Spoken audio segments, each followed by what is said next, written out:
It's basketball time. Tonight we're gonna take no prisoners. This time we're gonna live right. What a move inside. That's Kevin McHale type stuff right there. Tonight the orange and blue delivers. Hard working town, hard And in the run out by Darius Garland, and Garland able to ward off Bullock to score. Tonight the hardwood's burning, and the crabs will keep on working. Get behind the orange and blue with all your might. Rubio, good pass to a cutter. Evan Mobley for the ticket. Tonight. Cavs basketball tonight.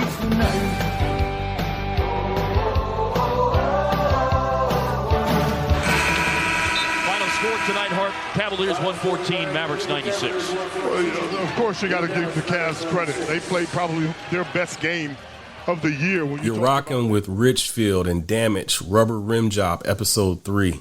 Damage, man. What's up, man? What's up, brother? What's up, Rich? How you doing, man? I'm good, man. So, Rubber Rim Job, what we've done is we had an episode that we recorded about a good week ago or so. I know everybody was on the board asking, like, what's going on with these guys? We had some technical difficulties with that, but we've queued in, we've locked back in, and Damage is joining us from the board. He was on the board when I first started lurking, and I was like, this guy, like, I like this guy.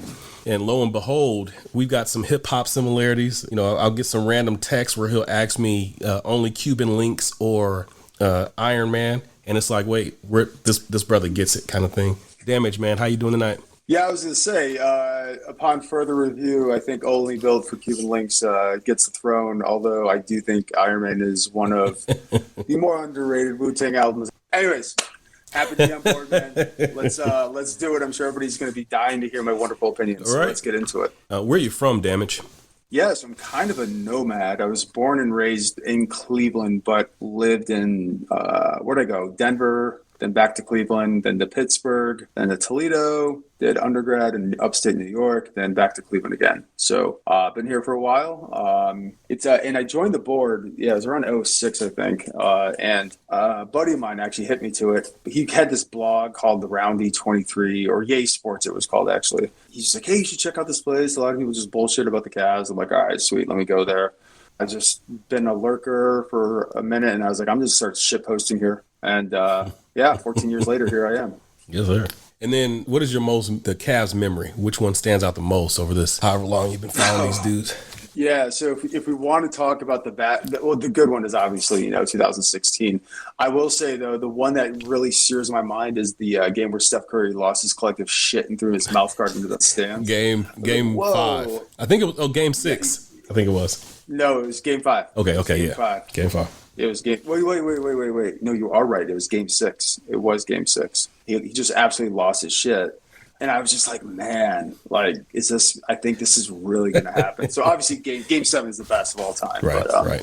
But on the opposite end of this spectrum is when, and I know we talked about this in the Lost Tapes episode, but I went to the Rchfld Coliseum, went to go get an autograph from Mark Price, and I had a starting lineup figure. So I'm sitting there waiting in the tunnel with my dad, and like all these other kids have hat shirts, like even I think like a. How old are you? How old are you at the Rchfld Coliseum? Man, I was like 7. It was either 7 or 8, because 6, 7, or 8.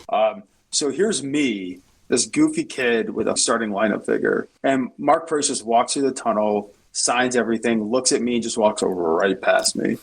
So I've had like this weird thing against Mark Price, but then looking back on it upon reflection, he's probably like, "What the hell is this dude showing up with a starting? How am I supposed to sign a starting? Black and white, clear as crystal. You get nothing. You lose.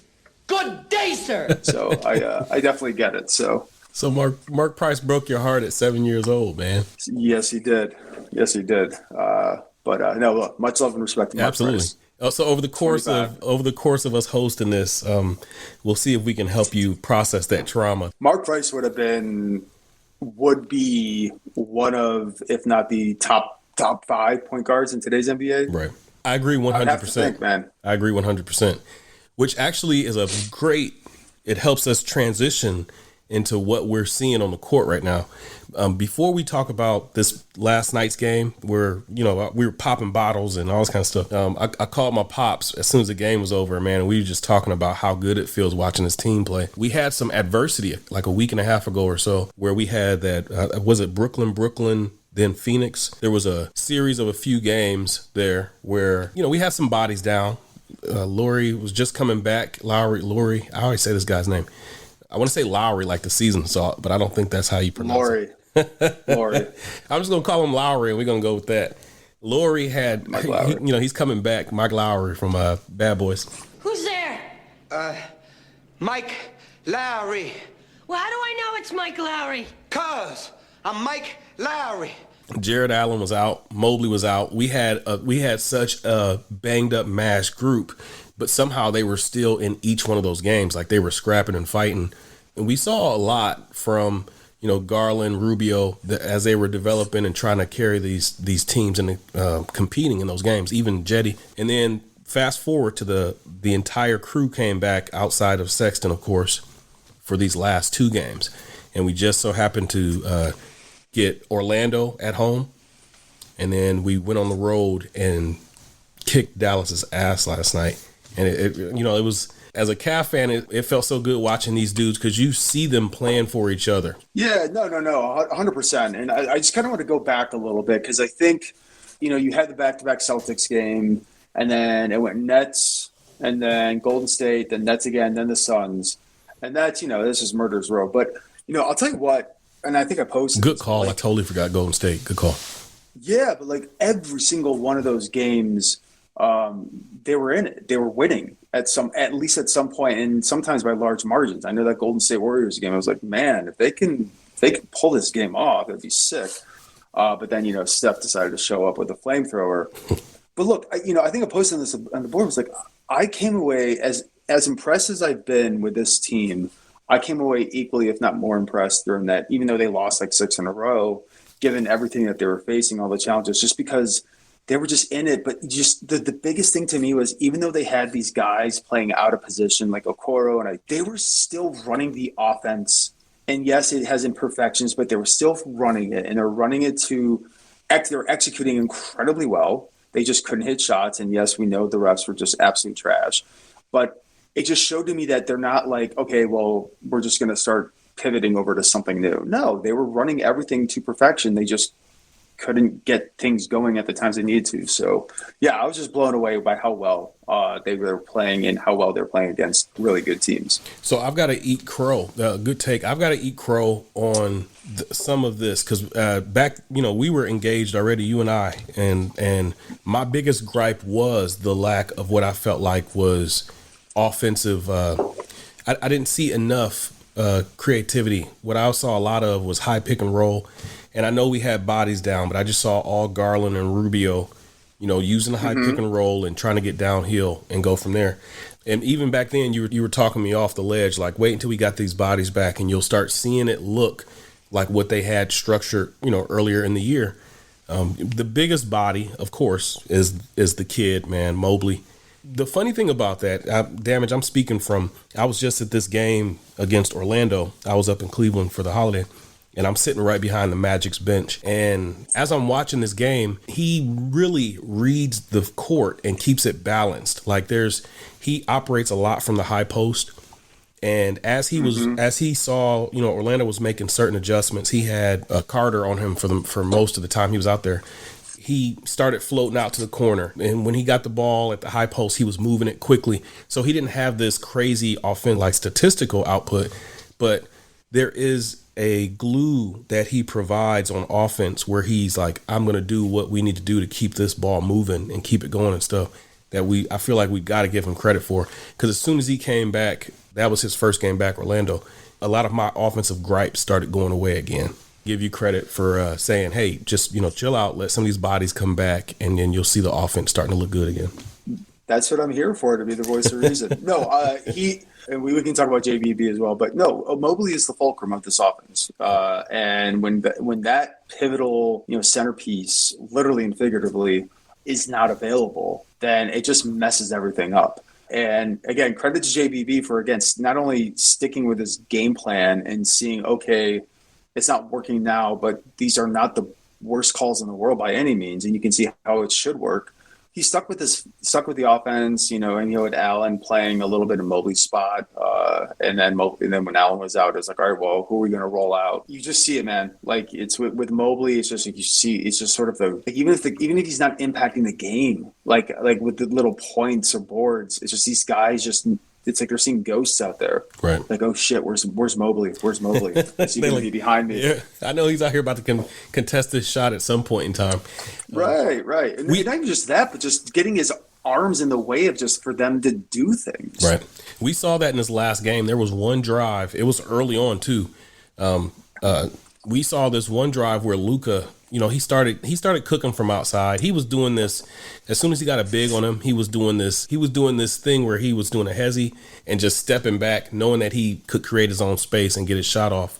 And then he tried to take it to the basket a couple times. And this one time where he didn't expect Mobley to be there, he almost got to travel because he went up with it and he was like, oh, wait, I actually can't get this shot off. I don't know if you saw that or not in that early. I know the exact play you're thinking of. Yep. And that was really cool to see because he knows how to contest with this verticality. There were a few possessions early where Porzingis, I don't know if he was just jacked up, but he climbed on Allen, but that's all right. I felt like if that had been Mobley, that shot definitely would have been blocked. That dunk that he had where he came on the top of the lane. But really quick. Well, Allen got a few of his in, so I don't think he's going to be too upset. And Allen was eating on what was his name? Moses Brown, the kid from UCLA out there. Yeah. Right now he's looking like an all-star center. He's giving us the productivity.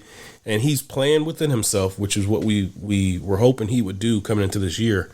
But he's such a crazy lob threat. He's such a finisher. Like, it cannot be overstated. There was a point in time where Harden and Capella that was the most fearsome 1-2 thing that I was seeing on a nightly basis. Garland and Allen are looking like that right now. Like, I actually have more faith in Allen finishing and doing what he's got to do than I did Capella when they were running through the West on their way to 3 or 4 straight Western Conference Finals.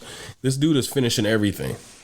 Well, that's also because he's just a better player than Capella. Yeah, I mean, he has more weapons in his arsenal. He has a much better low post game. I mean, look at his footwork. I forget. I don't know who he was going against last night. I can't recall. But there was that one just like up and under he did. He moved his foot 3 times, inside, outside, back inside, and up and under. And it was just, oh my God, he just completely juked this dude. Brad Daugherty almost lost it. Like you had to get him a towel. He was yeah. But you look at so that's what I'm trying to say. I think it's an unfair comparison to Capella because I think he can be a significantly better player than Capella. He already is a better player than Capella. Even on defense side. I mean, Capella's not out there guarding on the perimeter. He's not guarding up top. Allen does, and by the way, Allen does it pretty damn effectively. I mean, all things considered, he is. I thought when they were trying out this big 3 lineup, I was like, all right, Mobley's no problem. Laurie's stiff. He's been okay. Allen, I was like, not really sure, man. Like he's going to get stuck in space or something. That Afro's kind of deceptive too. It makes him feel like he's like 7'5". Yeah, the fro is what separates him from the Capellas and that next tier of guys. Like until Ayton gets that fro, I think Allen's going to be winning that battle there too. Yeah, I mean, look. Anyways, he's been phenomenal. He's an all-star. We have 2 all-stars on this team. We should have 2 all-stars on this team. Let me put it that way. We're gonna have the rookie of the year on this team. Who's your second all-star? Damage. Who you got? Oh, you want to get into this now, huh? All right, let's do it. DG, baby. DG the PG. DG for LIFE, baby. That's my guy. He's been my guy since day one. This dude is breaking out. Your guy, so it was very helpful. Just seeing like Porzingis length and everybody just in the paint. I mean, it's very helpful for me. Seeing so many long arms and tall people in the paint. But I mean, like I said, every night they make it easy on me. They always send good screens, rolling really hard. So I try to find them in the pocket or in the lob, and it works out. That third quarter after Coach called the timeout, it seemed like you guys hit another gear. I asked Jarrett, he said it was just fun, like a video game. When you get into that role, what does it feel like for you, and what clicked after that timeout in your mind? We know what we had to do after the timeout. I think it was like the first possession and got 3 offensive rebounds in a row. That's when Coach JB just blew it. He was like, all right, let's go.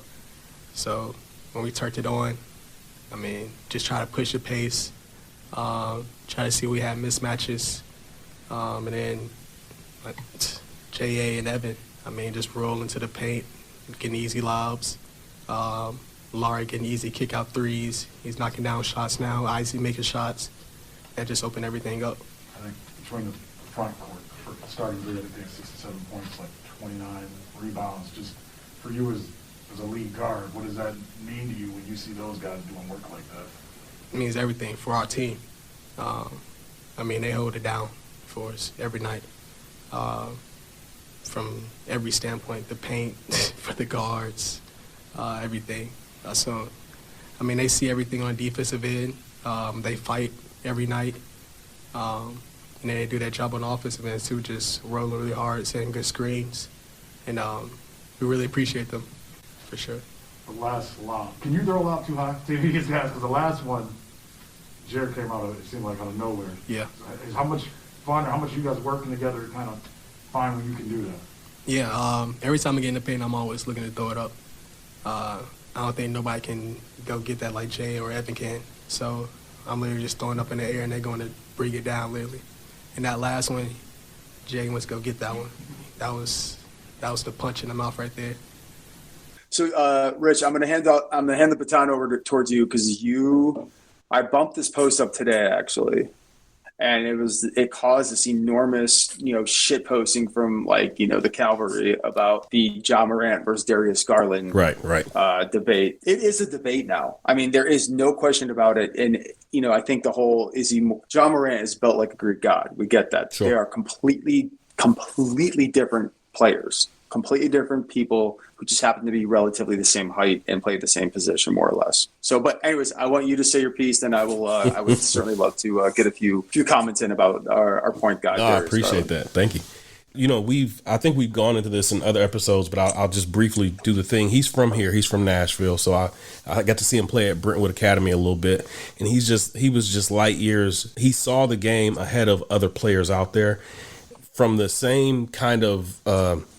You know how you go and you see really talented players that are like physically gifted and just, like I saw LeBron, I played against LeBron in high school, but I saw him as well. And I was like, but he sees the game ahead of other players, like he takes that physical gift and he matches it with this IQ. That's just something crazy.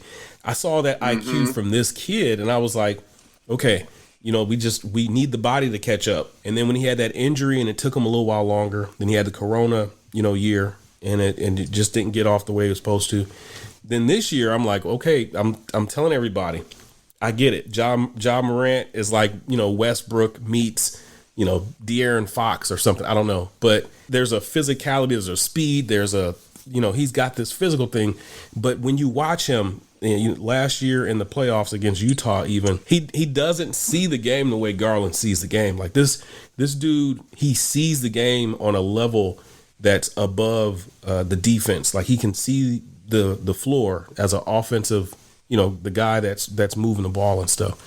And so as this year has borne out, he had that early ankle injury, and then you saw him start asserting himself a little bit, playing off the ball with Rubio, finding him, like knowing that he could trust his teammates and, attack more is what we've seen over the last 10 or so games since Sexton went out.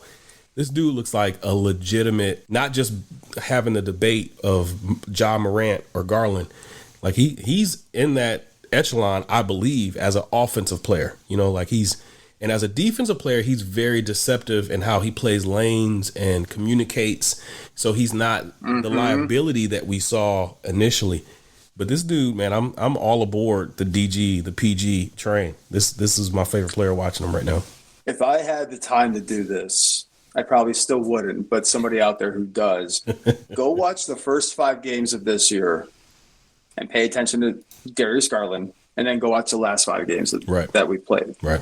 The difference is astounding. It is absolutely astounding. It is literally a different player, and that's just expected. A bunch of new dudes, It's still the weird Colin Sexton versus Darius Garland dynamic. I know they coexist. I know their ratings were much better on the court together. But look, again, I keep going back to these guys are human. It's a human. There's a much bigger human element to this game that a lot of people want to give credit towards. Agreed. And it's very complex to, okay, how is this going to work out? And as luck would have it, it just naturally progressed into, well, Darius is going to start shooting a little bit more, trusting his teammates more. We're going to give sort of the primetime spots to Darius, see what he does with it. And lo and behold, though I think there was one game, I don't know who it was against, but he just kept shooting. He was in a funk and he just kept shooting the ball. And it was early on in the season. Right. And I was like, you know what? He wasn't making these. And I think we actually lost the game, but you saw something. Keep shooting. And it's traversed over. Yeah, just keep shooting. It's traversed over to now. And I mean, my God, and you nailed something. The biggest thing I've been surprised about with Darius is his vision. Right. Like on the offensive side, you all knew that. Everybody knew that he could score, or that he had that game to him. That real weird. Like he's different than most point guards. Like he's just got this really weird herky jerky. Get anywhere he wants to get to. But it's like fluid. It's like in motion herky jerky. It's something I've never really seen. It's like organized chaos almost. Right. You just don't know where he's going to bounce next, and it's just razor cut sharps to cuts. So like all that said, man, it's just I've been so impressed with his vision. Just passing the ball. Like, It's just like, how the hell did he see that? And to me, that's been the biggest shocker because I think we all knew he could score. We could do these things, but this passing ability is just otherworldly. He has that using that passing ability. He has unlocked Jarrett Allen. He's unlocked Laurie. Like it's been both of these guys. He knows exactly where they want the ball now. Like he had synergy with Mobley pretty early, but what we've seen more recently over the last 5 games or so is he's getting it exactly where Laurie wants to have it. Like from a shooting pocket standpoint, dude's not even thinking twice. Like Laurie's like, if it's coming from DG, I'm ready to fire this thing up. And the same thing for Allen. Like he's putting it. There was a pass last night where he skied that thing and Allen still went up and got it. I was like, he knew that he can go up there and get that. That vision is something dope to behold. Yeah, I was just saying that in that passing pocket ability, that's a very underrated feature. And I know we heard about that all the time when LeBron was here, but there are not many guys who can do that. Like hit you literally. Like I know where every single one of my guys likes the ball in their hands as soon as they're about to release it. That catch and shoot point. What is that? Yep. And to have that innate ability to be able to do that while being in control, while also making these incredible passes is it's just mind bending, man. I don't think we've had a point guard like that. I've seen a point guard who I knew could do that every single night. And he tormented me for, through the late 90s because he played for the Pacers, and that was Mark Jackson. He knew exactly where, because Reggie was constant motion. But he knew like where he was he knew his gait. He knew where he was going to come around picks, where to have the ball at so he could release it as soon as, Draymond right now does that with Curry. Like he puts it in position where he doesn't have to use dribble. He did it with Klay Thompson a lot too. I don't know the percentage, but if you go back and see that game where Klay had like, I don't know what he had in that one quarter, whatever that 28. was. Yeah. A lot of those passes came from Draymond, and it's such an underrated skill. Like it's something that the defense can't account for. Like when you got quarterbacks who can do that, they don't have to bomb everything. Like they can do a lot more of that crossing, a lot more, like where they're taking advantage and moving guys, getting a lot more yards after the catch and everything like that. And that's as a point guard with his type of vision, that's what you're getting from him with the way he's creating right now. It's amazing. We're not going to have a guy that we turn off their shot clock today. We've got so many calls that we've got to mix in and blend in that we're going to do that. We're going to let some of these calls dictate where we go with some of this.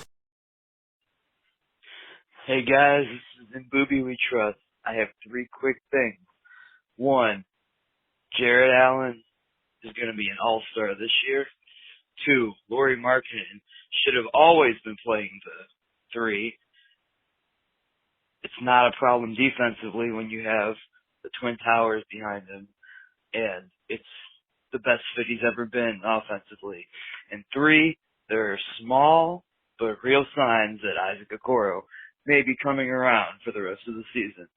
I'm out, guys. Have a good one. That was a great win against the Mavs tonight. Bye. InBoobieWeTrust. How high is Boobie on these calls? That's my question. He used the college shot clock. That was a good 40, 45 seconds, but we'll allow it. Like InBoobieWeTrust is one of the better mods, and he comes with the heat. So shot clock reset. Absolutely, he's gonna get the college shot clock every time. He made some really good points there. We just touched on Jarrett Allen giving us an all-star season so far. I think that's undebatable. He's literally bringing it. Then he touched on Laurie a little bit. I'll let you actually cook with him on his third point, which was he said Isaac Okoro might be starting to show a little bit of life here. What you got on that? We've been seeing this. This has been a trend. And ever since his minutes, when you ask guys to do things that they're either not necessarily not capable of, but putting them in an advantageous position, such as, hey, Isaac, you're going to have to play 40 minutes a night because we have like 8 guys that can play. And that's going to happen for the next 3+ games, if more. That's not fair to Isaac Okoro because he was already in the middle of this awful slump. So guys coming back, he still sticks with the program. And lo and behold, slowly but surely, I think over the last 3 games, he's averaging close to 10 points, 4.5 boards, 2 assists. Not eye-popping numbers, but for Isaac Okoro, those are great numbers. That's exactly what we want him to do, is just keep getting incrementally better and better and better. Sure. It was looking pretty bad there for a minute, but I got to say, man, like he also is just so active on defense, and that's the other thing. Yes. He just knows how to play the passing lanes. He knows how to get up and people lay off of them. Let people drive and go into hell. Did you feel like he bothered Luka at all? I know Luka got his. He had a triple-double, but literally he was the only one who did anything. That offense was totally predicated on Luka. Did you feel like Okoro made him exert more and work? Absolutely. And, look, I mean, Luka is, a top 5 scorer in the NBA, so he's going to get his, and he was just unconscious for a minute there. And there's nothing you can do at that point. But no, Okoro was... His job was to keep him, if he's going to be around the perimeter and around the 3-point arc, you got to be up in him.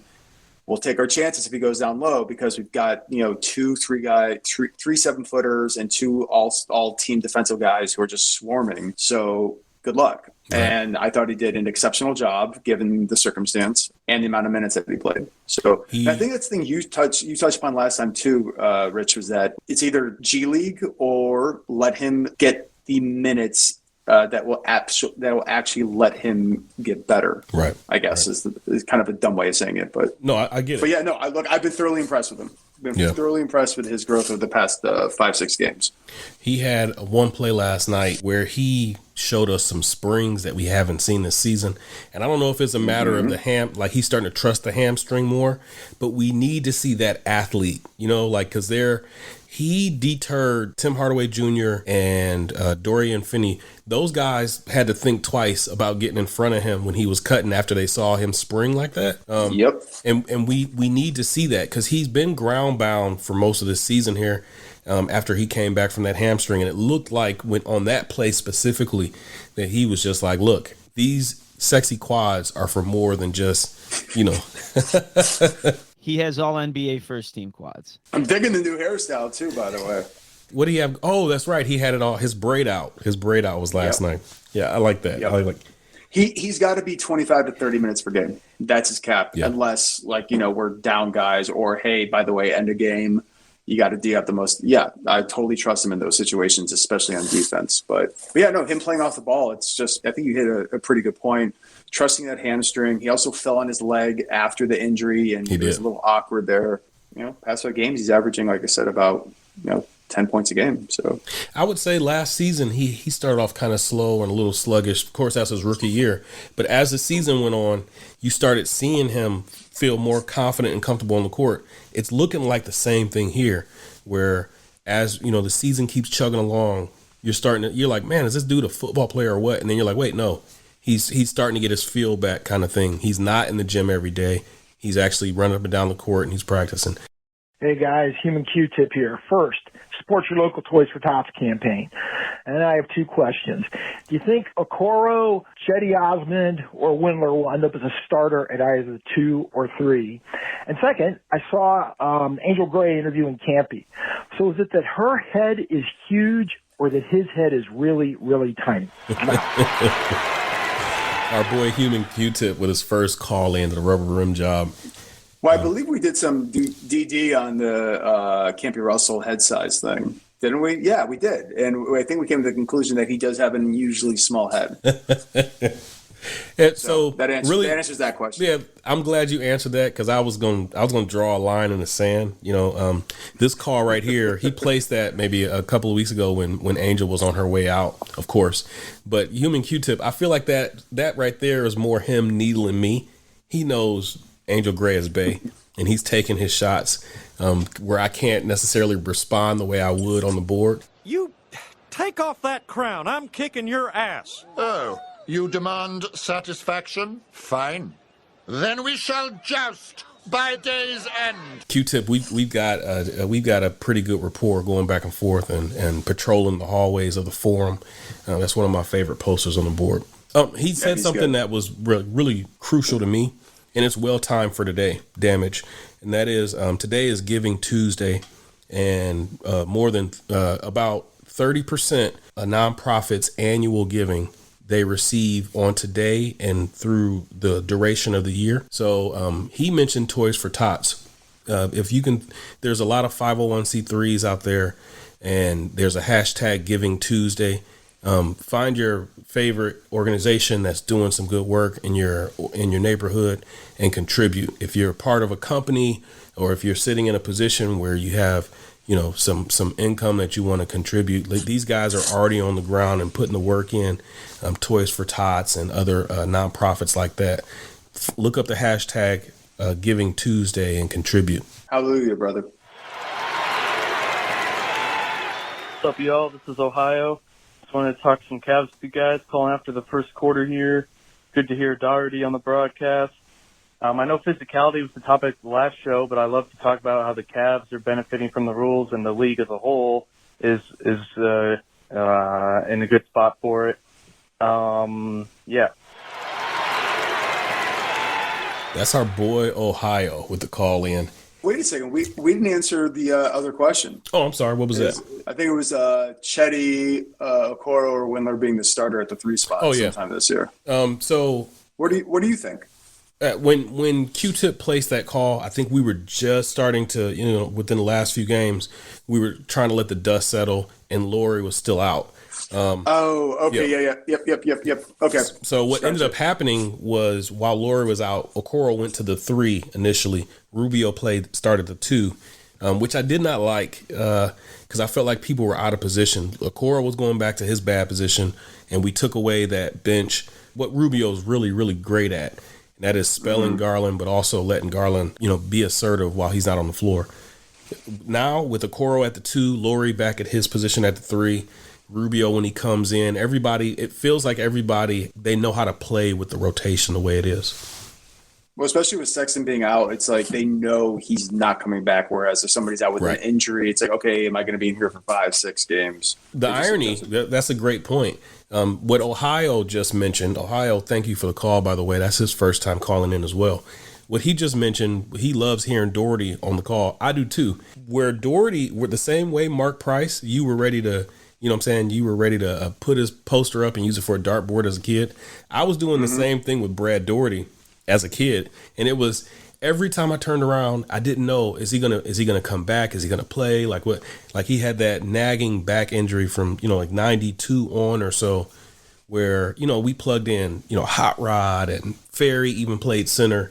Tyrone Hill played center. We had to watch Michael Cage and, Sean L. Scott, like guys that we were just like, what is going on? Because they didn't want to fill that position in case he can get back out there.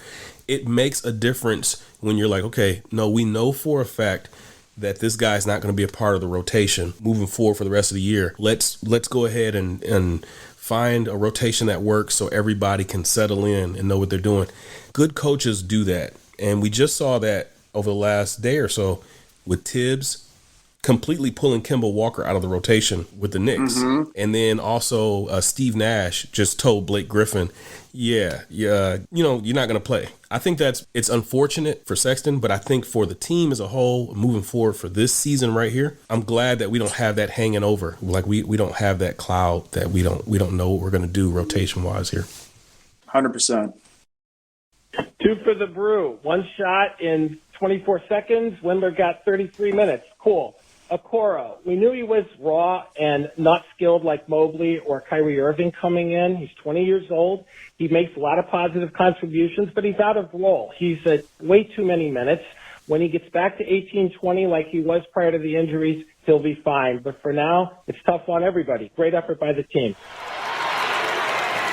Good call from Two for the Brew. When was that call? I can't think the last time Windler got 10 minutes, let alone 36. So no, it wasn't for one game. So Two for the Brew, I really respect him as a poster. We go back and forth on the board about Windler.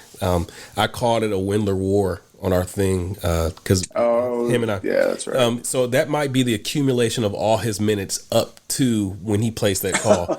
Literally, Windler's been trying to get on the court. Last night he finally got I think maybe 10 minutes or so, and he did. He created a couple shots for some people. Brew has been killing that kid, but slowly but surely, we're seeing Windler start to get some minutes. I don't know if Jetty's going to be out for this next game coming out, but I'd like to see, Steven. What's wrong with Jetty? Do we know? I want to say there was either an ankle or a back, and we'll research that and make sure we pull in.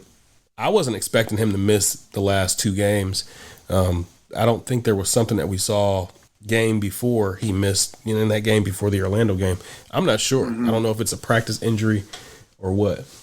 But if we do go forward down in Miami without him, I'd really like to see Jetty get the first half crack at those minutes that Lamar Stevens got last night.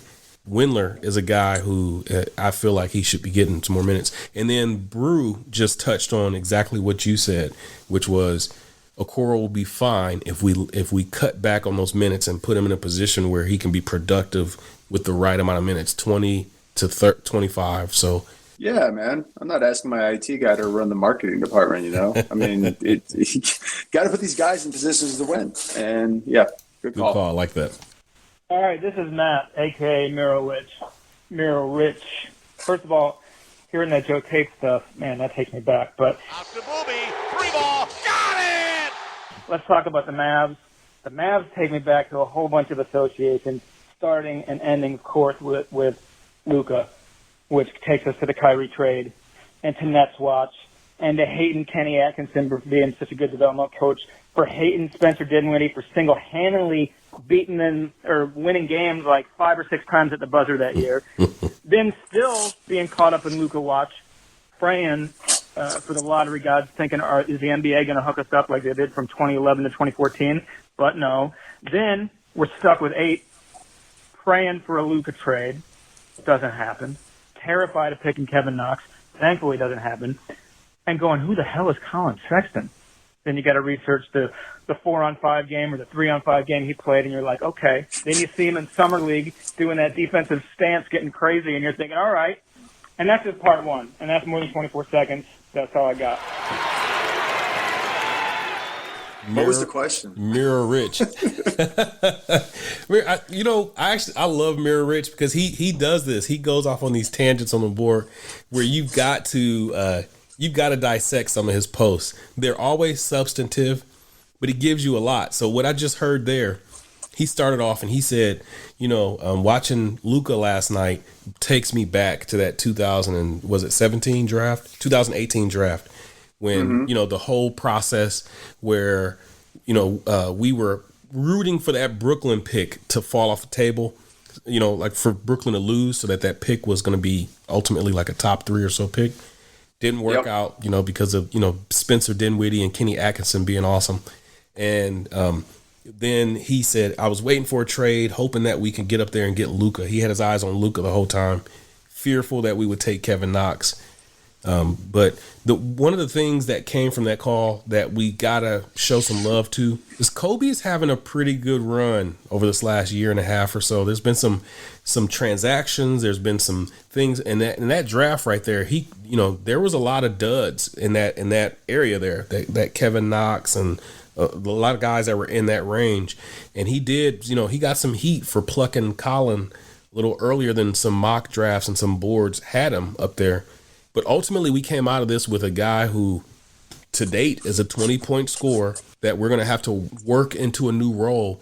But I would say, even though we didn't get Luka, that draft right there, you got to give Koby some love, able to identify that talent, but having the balls to go ahead and pull that pick. Yeah, I mean, look, I think you got to give Koby love, just period. Show me muscle again.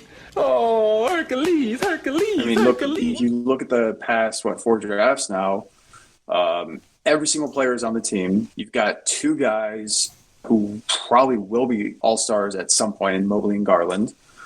Sexton could have been an all-star last year, but given the team's record, empty stats on a bad team. Okoro, we'll see how that turns out. But look, I mean, on top of that, you got Jarrett Allen trade, the Ricky Rubio trade, signing Market into what is looking like a very good deal for a 5th guy, fourth option / maybe 6th man at some point. Yeah, man, he's been. Look, I've got to give Gilbert some credit too here, because he's like Altman, stick to his guns, and the one biggest thing that he did do was not signing Colin Sexton to an extension. Oh man, that to me was almost as important as a lot of the offseason moves. Look at what's happening up there in Denver with MPJ. Like, they signed that kid to a $200 million deal. He's out for the season now, and there was that. He's always had those back issues and stuff, but we didn't know, that was gonna. So no, you're 100% right. Whether there was some internal whatever they had going on. It sucks that now, Colin's going to have to come back and reprove, but we're not in a position now where we're hamstrung paying out $200 million for a kid that's on the shelf here. Right. And I think given the way Colin was starting to gel, and to be fair to Colin Sexton, I shit on the kid a lot, not him personally. His work ethic is absolutely like the best I've seen in quite some time. I think he's a great kid, smart, hustles, works his ass off. My issue has always been him just pile driving into 4 guys and throwing up a luck shot every 5 plays, and then him just kind of pound hounding it. So to be fair to him, though, he was put in the unenviable task that, hey, you're going to be on a shit team for the next 3 years. You are the only guy that can really score a lot of points for us. Have fun. Right. So for him to go for that mentality, we start talking about the human element, right? The human emotional intelligence element, to go from that mentality to overnight, okay, now you're going to have to defer to all these other guys and probably Darius Garland because he's going to run the show. Forget just on the court differences.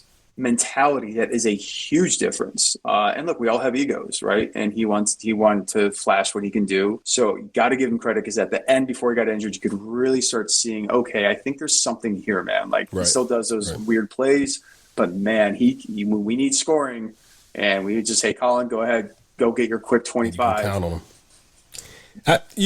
I'm listening to that, and the whole time, I'm an executive myself, and I've got a team that I'm tasked with making sure things run smoothly. I would work for you, Damage. I'm hearing you talk about this, and you're coming at it from a C-suite level, and I can hear you. You're cognizant of the human element. You're talking about giving a little grace. Even though you give Sexton shit, you're also like, but he was put in this unenviable position. That's some good executive talk there. It sounds like you keep the team for the greater good. That's a good perspective to approach this game with. Thanks, man. Tell my team that. Hey, JJ here. Thanks, Jiggle. Thanks, Rich. Appreciate it. I think it's great that this team has been really fun to watch.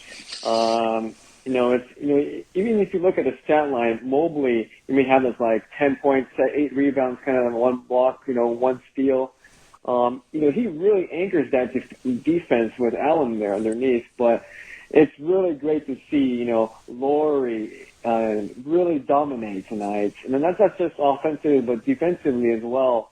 And, I really like Laurie ever since the Hoiberg days, so it's really good to see what this team is capable of doing. And I think it just shows that when we're healthy, It's unfortunately if Sexton's out, but I think this team has lots of potential, and I think as Cavs fans, we're very excited. Anyways, we're very happy. I'm happy to talk again. Cheers. Thank you. That's our boy, JJ. First time caller. Thank you for the call, JJ. I want to say I was up in New York a couple weeks ago, and he was contemplating coming over to the Garden at that game that I was at, and I think he ended up going to the Brooklyn game a couple nights later. So he's a Cavs fan up there in New York. Shout out to JJ. Nice. Look, we've been saying a lot about individual players and JBB, who, again, I think has done just a marvelous job this year. But look, at the end of the day, it's entertainment, and JJ's right. This team is fun, man. Like, there has every single game, sans the first couple games, and even then there were some fun moments, but almost every single game, they've been in them, very close to the end of the game. Even the ones that you look at the box scores that got blown out towards the end. Okay, but what doesn't show is that they were beating the Golden State Warriors by 11 going into the fourth quarter, or 13, whatever it was, down so many guys. So long story short, man, this has just been one of the most fun seasons I can recall in a long time. And I'll even posit this. I think this is more fun than LeBron's last season, because you knew that was exit left. We almost had zero chance against Golden State that year. It was fun to go to the finals, but we're like, all right, we all know how this shit's going to end, right? But yeah, man, it's just so awesome seeing a group of young dudes, really in any capacity, just young people, but in this case, young dudes on a sports team, just really find it and start clicking. And are they going to make the playing game? I thought, remember my bold predictions was there's a universe where this team makes the 4th or 5th seed. And sorry, that's my out-of-pocket prediction. It's not likely, but it's not impossible. I mean, could you say today that, hey, the Cavs get a 5th seed? Could you see that happening? Like, would you be blown away if that happened? Let me just ask that. I'll co-sign that for you. I think I initially was thinking play in, and then when I saw you post that, I started getting some 5-6 hope, and I was like, look, no, the way these guys are playing defense is possible. So no, I wouldn't be blown away if they were fighting for that 5-6, and potentially the way, depending on how the East shakes out, there's a couple teams in there that are kind of like sleepwalking through. Philly being one of them. Atlanta's below us now. They've got some issues with identity and things like that. So it's not necessarily outside the realm of possibility. I would love to see. It seems like they're all playing for each other. It seems like they got their identity, and it's more a matter of, can these guys stay healthy? Will this 8-man rotation hold up over 82? And let's keep rolling the ball out there. Well, they got a big challenge coming up here against Miami. Great transition. That's why you bring me on this podcast. So we got this game coming up tomorrow night. Actually, we'll be publishing this in the morning, so it'll be tonight when this thing is playing. How you feeling about our chances in South Beach with this scrappy physical team in Miami that just wants to beat people up? They're coming off of that Denver game where Jokic went into South Beach. Jokic and his bodyguards, the Jokic brothers, they were sitting courtside. They went into South Beach and they beat the Heat up. So they'll be ready for us tomorrow. How you feeling about that? First of all, I think the Jokic brothers all need to get a "Do Not Fuck With Me" tattoo across their forehead. I mean, that's really what it's coming down to here. Not great. Anytime you see a young team going to Miami, just on a personal level, it's never a good thing, never good outcomes. I just remember even with the LeBron days when they'd go any entertainment city, you just knew it was going to be a complete shit show. Now, different dynamic, bunch of young dudes. They bought into JBB and the whole philosophy of us together. So maybe it will be different. So that aside, on the court, I don't know, man. I mean, Miami is awfully good. I can see it now. Garland having a whale of a time. Defending Lowry using his just enormous ass. I can see Mobley possibly not getting intimidated, but Jimmy Butler, Bam, just kind of like getting in his face. Right. And I can PJ Tucker. I hate PJ Tucker being out there. Yeah, man. Look, they're a really good team. I see a scenario where we can win, absolutely, but I also see a scenario where we get just annihilated. I don't know why. I just got a weird feeling about this. A matter of matching the physicality.